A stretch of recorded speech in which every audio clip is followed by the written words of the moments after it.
Welcome back to Iqbal کا پاکستان. حکیم صاحب علی، ہم کنٹینیو کریں گے اسی جگہ سے کہ جہاں سے اقبال یہ بات کر رہے تھے کہ مفلسی کا نقصان کیا ہوتا ہے. یعنی یہ اتنا پروفاؤنڈ کانسیپٹ ہے کہ ہی از انسسٹنگ فار گاڈ سیک اپنے آپ کو اکنامکلی اسٹیبل کرو. مسلمان فرد بھی، مسلمان قوم بھی. کیونکہ جب تم اکنامکلی اسٹیبل نہیں ہوگے، نہ تمہاری سیلف ریسپیکٹ ہوگی، نہ انڈیپینڈنٹ ڈیسیشنز ہوں گے، نہ تم آزاد فیصلے کر سکو گے، نہ تمہاری خودی ریسپیکٹفل ہوگی. تم ہیوملیٹ اور ذلیل ہوتے رہو گے ان لوگوں سے کہ جن سے. اور آپ دیکھو گے آج کل کے دور میں ہر چیز، ہر کام لوگوں کو مجبور کیا جاتا ہے کہ قرض لے کے کرو. چھوٹے چھوٹے بچوں کا حال ہے کہ کریڈٹ کارڈ رکھے ہوئے ہیں اور سارے کام کریڈٹ پہ اور قرض پہ کرتے جاتے ہیں. پہلے زمانے میں کسی کو بددعا دینی ہونا تو کہتے تھے اللہ تجھے قرضدار بنا دے، مبتلا کر دے. اور دوسری بددعا دیتے تھے، کہتے تجھے شہر کا تھانے دار لگا دے، کہ اس کو بددعائیں بہت لگتی ہیں. تو آج کل کا جو لائف سٹائل ہو گیا ہے، گاڑی خریدنی ہے تو قرض پہ لے لو، گھر لینا ہے تو قرض پہ لے لو، حتیٰ کہ ڈائننگ ہال میں جا کے، ہوٹل میں جا کے کھانا کھانا ہے تو قرض پہ کھا لو. کریڈٹ کارڈ پہ کھانے کا یہی مطلب. پہلے زمانے میں تو قرض جو لیا جاتا تھا تو وہ جو آپ کے علاقے کا جو سود خور ہوتا تھا وہی کر رہا تھا. لیکن اب تو سود خور بھی جو ہے انٹرنیشنل لیول کے بن گئے ہیں. انہوں نے دنیا کی ایک ایک گلی کوچے دکان میں کریڈٹ کا آئی نو چلڈرن ہے، ینگسٹرز ہمارے، کہ جو بیچارے انہوں نے اس گلیمر میں آ کے جو دکھایا جاتا ہے کہ کریڈٹ کارڈ سے اور قرض لے کے تمہاری زندگی کتنی آسانی سے گزر سکتی ہے، چادر سے پاؤں اتنے پھیلا دیے کہ اب بیچارے عذاب میں مبتلا ہیں. کیونکہ بینک نہ سود معاف کرتا ہے، نہ قرض معاف ہوتا ہے. وہ بیچارے پرنسپل اماؤنٹ تو دور کی بات ہے، سود کی ادائیگی میں زندگیاں ختم ہو گئی بیچاروں کی. اب یہ ظلم بار بار کہ دیکھو اکنامکلی اپنی چادر دیکھ کے پاؤں پھیلاؤ، اپنے آپ کو سٹیبل کرو، اپنے آپ کو کسی اور کے احسان میں مبتلا نہیں کرو. کہتے ہیں افسوس اس پر کہ جو دوسروں کے دسترخوان سے کھانے کی امید رکھتا ہے. واو. یعنی افسوس اس پہ کہ جس کی نگاہ یہ ہوتی ہے کہ مجھے کسی اور کی نوکری کر کے، کسی اور کی خدمت کر کے، چاپلوسی کر کے اس کے کھانے سے ہو، اور جس کی گردن غیر کے احسان میں جھکی ہوئی ہوتی ہے. اللہ کے بندے اتنے غیرت مند ہوتے ہیں کہ دیکھو اگر کوئی 10,000 روپے کی نوکری کر رہا ہے نا، اب نوکری تو کر رہے ہیں آپ، جو آپ نے کام، اور یہ ایکول ٹرمز ہیں کہ آپ نے کام کیا، اس نے 10,000 روپے نوکری دی، کوئی کسی کا احسان کسی پہ نہیں ہے. لیکن جو غیرت مند آدمی ہوتا ہے نا، اس 10,000 کے بجائے 20,000 کا کام کرتا ہے اس تنخواہ میں، تاکہ اس کا ہاتھ دینے والا ہو جائے اور لینے والا نہ ہو. یعنی اس جاب کرنے میں بھی، نوکری کرنے میں بھی، you can take a position جس میں آپ دینے والے ہوتے ہیں، چاہے وہ کروڑ پتی، ارب پتی سیٹ ہے. لیکن اگر وہ آپ کو 20,000 روپے دے رہا ہے تو آپ کام 50,000 کا کر کے دیں اس کو. Then you are on the giving end and not on the taking end. زندگی کے ہر ریلیشن شپ میں اگر انسان یہ ریلیشن شپ رکھے کہ جس کے ساتھ میرا تعلق اور واسطہ پڑے گا، میں اس کو دوں گا زیادہ اور لوں گا کم. اور یہ صرف پیسے میں نہیں ہے، یہ معاملات میں ہے. کوئی آپ کی خدمت کر رہا ہے تو آپ اس کی زیادہ خدمت کریں. کوئی آپ کو پیار کرے تو آپ اس سے زیادہ پیار کریں. زندگی کے ہر معاملے میں اگر آپ نے یہ ایٹیٹیوڈ رکھا ہے کہ میں کسی کا احسان نہیں لوں گا، میں اس کو دوں گا. کوئی آپ کے ساتھ اچھائی کرے تو آپ اس سے 100 گنا زیادہ اچھائی اس کے ساتھ کریں. اگر اس کو پیسے میں ادا نہیں کر سکتے ہیں تو اس کے لیے دعا کر کے، اس کی خدمت کر کے، اس کی ضرورتیں پوری کر کے اس کو اور طرح سے کمپنسیٹ کر دیں. لیکن زندگی میں ریلیشن شپ آپ کا یہ ہو کہ میں دینے والا ہاتھ رکھوں گا، لینے والا ہاتھ نہیں رکھوں گا. یہ بڑی غیرت مندی کی بات ہوتی ہے. اپنے بڑوں کو دیکھیں، ہمارے بزرگوں کو دیکھیں، کبھی کسی کا احسان قبول نہیں کرتے تھے.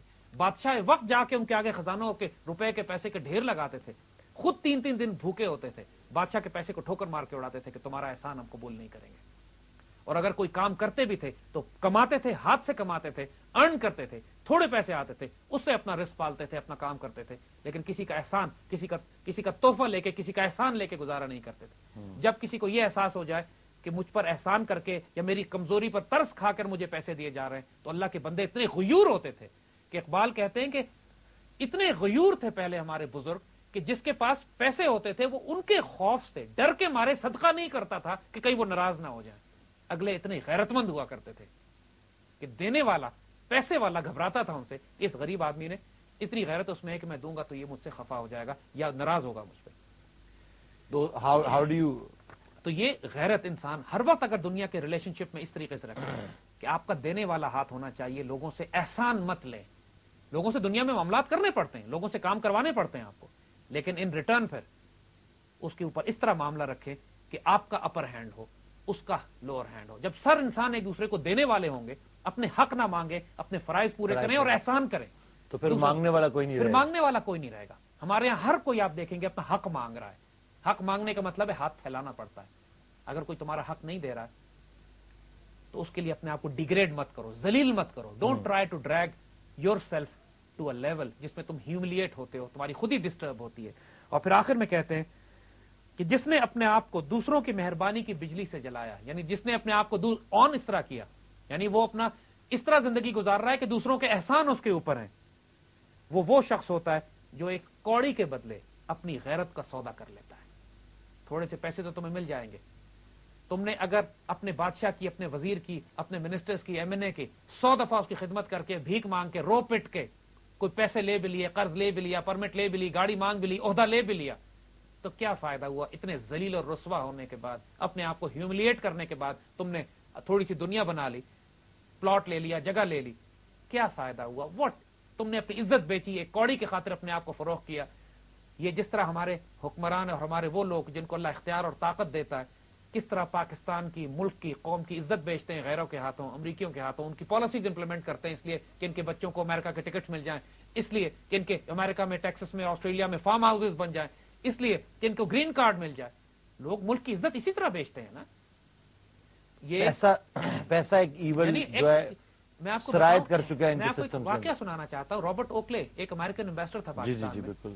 جب وہ چھوڑ کر جا رہا تھا تو اس سے کسی پاکستانی دوست نے پوچھا کہ اوکلے تم دنیا کے ہر ملک میں امبیسڈر, بہت ملکوں میں رہے ہو, پاکستان میں کیا خاص بات ہے کہ جو تم مختلف سمجھتے ہو؟ تو وہ حیران ہو کے کہتا ہے کہ پاکستان دنیا کا واحد ملک ہے کہ جہاں پہ اعلیٰ ترین تعلیم یافتہ پڑھے لکھے لوگ جن کو پاکستان نے سب کچھ دیا ہے, وہ میرے پاس آ کے کہتے تھے کہ ہم کو CIA کا ایجنٹ بنا لیجئے. یعنی دوسرے ملکوں میں ہم غریب اور مسکین کو تلاش کرتے ہیں, اور پاکستان کے اعلیٰ ترین اقدار والے لوگ ہمارے پاس آ کے کہتے تھے کہ ہم CIA کے لیے کام کرنا چاہتے ہیں, پاکستان کو بیچنا چاہتے ہیں, اپنے ہمیں بینیفٹس دیجئے, پرکس دیجئے. تو انہی لوگوں نے ملک کی عزت اور آبرو بیچی ہے, آبرو بیچی اور بیچ رہے ہیں. لیکن ڈاکٹر صاحب, حکیم صاحب, ہم ان لوگوں کو آئیڈینٹیفائی کیوں نہیں کرتے؟ ہم لوگ اگر اس شو میں بیٹھے ہوئے ہیں اور ہم obviously we're not gonna name names, لیکن ایک وقت ایسا بھی آ جائے گا کہ ہمیں یہ نام بتانے ضروری ہو جائیں گے. آپ نے بھی پاسٹ میں یہ نام بتائے ہیں, اور حکومت اقتدار میں جو لوگ تھے ان کو بھی بتائے, لیکن اس سے کوئی فرق نہیں پڑا. دیکھیے فرق پڑ رہا ہے. دا ویری سمپل فیکٹ, اس وقت پوری قوم میں ایک بیداری آ رہی ہے, سیلف ریسپیکٹ آ رہا ہے, اس کو سینس آف ڈائریکشن مل رہی ہے, اور یہ ایک ریولوشن بلڈ ہو رہی ہے. یہ ایک انٹلیکچوئل, ایکڈیمک, اسپرچل ریولوشن ہے, اس کا افیکٹ ہے اور آئے گا انشاءاللہ تعالی. We're gonna take a break.